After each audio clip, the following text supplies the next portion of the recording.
A carbon-sulfur analyzer can deliver a fast measurement and still become the wrong purchase if it cannot validate the laboratory's actual materials, sustain production throughput, or produce defensible records. The buying decision should therefore begin with laboratory scope, not a preferred model or headline range.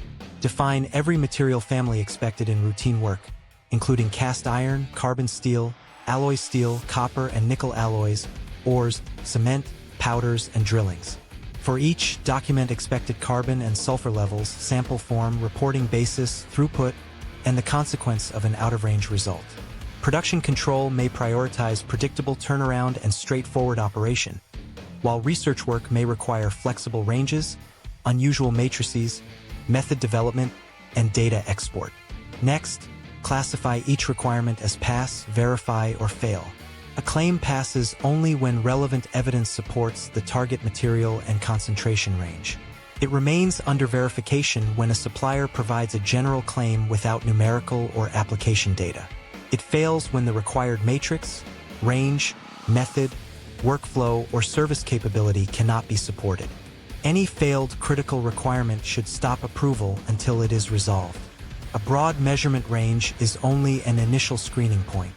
Request numerical repeatability, certified reference material recovery, blank values, detection limits, calibration records, uncertainty information, and results from comparable matrices. Never infer acceptable precision from an empty specification field. Throughput also requires careful definition. The JIEBO CS996 product information states an analysis interval of 25 to 60 seconds and a standard sample weight of 0.5 grams. That interval must be separated from weighing, preparation, loading, cleaning, result review, and repeat testing. A short instrument cycle has limited value when the complete sample-to-decision process cannot meet the plant's operating cadence. The stated sample weight should be incorporated into a controlled procedure covering the balance, weighing vessel, particle size, cleanliness, transfer loss, and repeat protocol. The laboratory must also establish what happens after incomplete combustion, including whether a fresh sample is required. Configuration must be equally explicit. The CS996 is described for use with the WF-L88 high-frequency automatic inductive combustion furnace, low and high carbon pools, and an optional high-sulfur pool. The purchase file should identify included and optional components, changeover procedures, furnace programs, and calibration requirements for every selected setup. References to ISO 9556 for carbon and ISO 4935 for sulfur provide useful method context, but they do not prove application suitability on their own.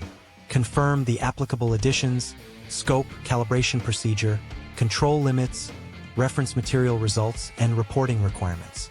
Records should retain the sample identifier, operator, method version, calibration status, blank result, instrument condition, reference material result, and final disposition. Before approval, conduct a pilot with the laboratory's own routine samples, borderline concentrations, a difficult-to-prepare matrix, and at least one certified reference material. Use the proposed normal workflow rather than a supplier-controlled demonstration. Measure preparation time, analysis time, repeat rate, operator intervention, consumable use, and investigation time for questionable results. Agree on acceptance criteria before testing begins. Lifecycle risk extends beyond analytical performance.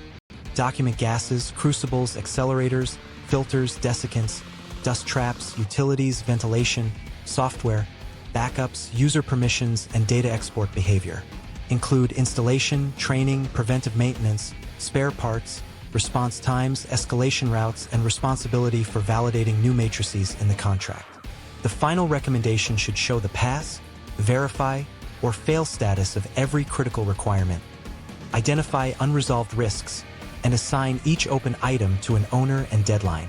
Procurement is complete only when performance, workflow, traceability, service, and operating cost are supported by evidence that remains usable throughout the analyzer's working life.